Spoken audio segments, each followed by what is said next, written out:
बिस्मिल्लाहिर्रहमानिर्रहीम। अस्सलाम वालेकुम व्यूअर्स। गुज़िश्ता 8 घंटों से पाकिस्तान के और इंटरनेशनल सोशल इलेक्ट्रॉनिक मीडिया पर, प्रिंट मीडिया पर एक खबर गर्दिश कर रही है जिसके दो नैरेटिव है। वो है Israeli prime minister Benjamin Netanyahu से रिलेटेड।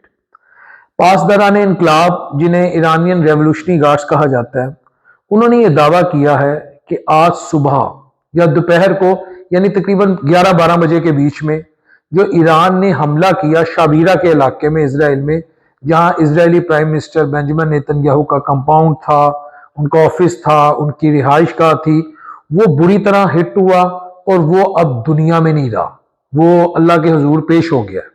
ये दावा किया जा रहा है क्योंकि सबने, कोई मुसलमान है, नॉन मुस्लिम है, सबने तो अल्लाह के हुजूर जाना है, यानी वो हलाक हो चुका है। चले, मैं ज्यादा बेहतर वर्ड तो यही है।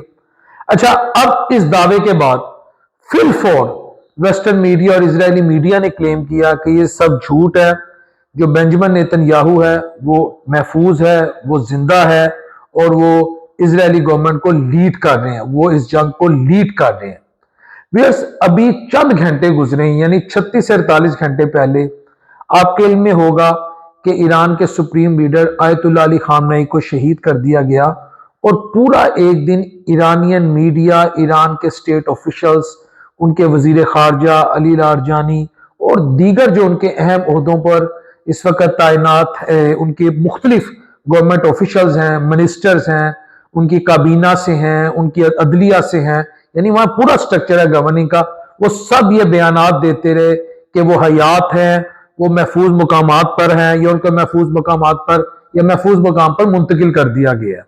लेकिन 24 से 38 घंटे बाद तकरीबन, जितनी मेरी रिसर्च है, ये बात फिर अय्यां हुई। कल तकरीबन सुबह, यानी इतवार की सुबह को ये बात अय्यां हुई कि उनको शहीद कर दिया गया।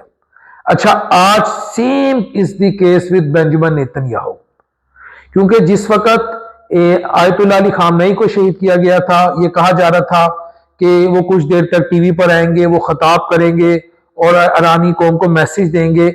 यहां पर भी यह बात की जा रही है कि बेंजामिन नेतन्याहू कुछ देर तक टीवी पे आएगा, वो खताब करेगा, लेकिन तकरीबन 10 घंटे गुजर चुके हैं, अभी तक वो शख्स मीडिया के आगे नहीं आया। या तो वो इंतहाई खौफजदा है इस वक्त, या वो जख्मी है, या वो बाल बाल बच्चा है, वरना वो बड़ी तेजी से, अगर आप उसकी गुज़िश्ता 2 दिनों की एक्टिविटीज देखें, वो हर 2 घंटे बाद कहीं ना कहीं वो नमूदार हो रहा था। लेकिन अब आप आज का दिन मुकम्मल देखें, वो एक लम्हे के लिए भी किसी भी सोशल इलेक्ट्रॉनिक मीडिया पर किसी भी काबीना के इजलास को लीड करते हुए हमें नजर नहीं है, उसकी तरफ से एक खबर नहीं आई। इसका मतलब है कि देयर इज समथिंग फिशी, कुछ ना कुछ ऐसा जरूर हुआ है कि मैं आपको बता रहा हूं, अगर वो बच भी गया ना, तो इस वक्त वो पैनिक में है, एंजाइटी में है, खौफ में है, उसको ये खौफ है कि उसको कहीं उड़ा ना दिया जाए। और मैंने आपको आज ये खबर भी शेयर की थी कि अशोक सिवान एक इंडियन डिफेंस एनालिस्ट हैं, सोशल मीडिया पर काफी मुतहरिक हैं, इंडिया की पॉलिटिक्स, साउथ एशियन पॉलिटिक्स, बिलखुसूस सिक्योरिटी के अमूर पर गहरी निगाह रखते हैं। उन्होंने आज एक ट्वीट की है कि इजरायली गवर्नमेंट ने बाकायदा एक एयरक्राफ्ट, एक बड़ा जहाज तैयार रखा हुआ है बर्लिन में।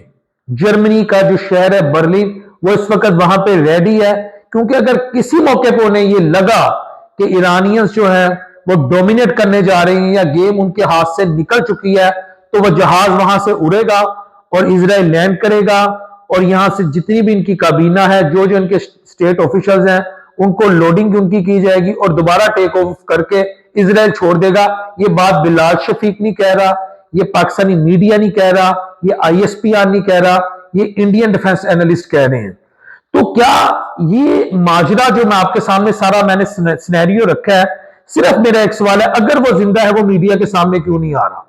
और इसके साथ साथ 57 इस्लामी ममालिक है, अप्रोक्सीमेटली मोरलेस, वैसे नाम के इस्लामी हैं, काम का इस्लामी तो मुझे ख्याल है सिवाय ईरान के अभी तक तो फिलहाल कोई भी नहीं है। हाँ ठीक है कि पाकिस्तान से हम प्यार करते हैं, मोहब्बत करते हैं, हमने भी भारत के दांत खट्टे किए हैं, लेकिन जिस तरह पाकिस्तान का निजाम कायदे आजम ने दिया था, मैं बात को ड्रैग नहीं करना चाह रहा, जैसे इस्लामिक प्रिंसिपल्स यहाँ पे नाफिज होने चाहिए थे, उसका 1% भी नहीं हुए। तो मैं बता रहा, वो बात ही हो रही थी कि तकरीबन 57 इस्लामी ममालिक हैं। कभी किसी मुल्क की तरफ से ये क्लेम किया गया कि उन्होंने इस्राएली प्राइम मिनिस्टर का उसको फट्टे पे डाल दिया? یہ آپ سوچیں یہ کلیم کرنا کتنی بڑی وکٹری ہے. یہ تو سارے ملے ہوئے ہیں اس کے ساتھ، اکثریت مسلم ممالک کی اس کے آگے سرنڈر کر چکے ہیں، اس سے ڈپلومیٹک ریلیشن بنا چکے ہیں. گزشتہ 2-3 سال جو کچھ اس نے یزیدیت دکھائی کوئی بولا؟ لیکن آج یہ دعویٰ کر دینا کہ اس کی مبینہ طور پہ ہلاکت ہو گئی ہے، یہ بہت بڑی وکٹری ہے. امریکہ اس وقت حواس باختہ ہے. آپ کے علم میں ہے کہ وہ امریکہ جو صبح منتیں کہہ رہا تھا ہمارے ساتھ ڈائیلاگ کرو، اب وہ کہہ رہا ہے ایران نے تو کچھ دیکھا ہی نہیں. پریزیڈنٹ ٹرمپ بھی یہ کہہ رہے ہیں، ان کے وزیر دفاع بھی کہہ رہے ہیں کہ اصل جنگ تو اب شروع ہوگی. اسے کہتے ہیں حواس باختہ ہونا.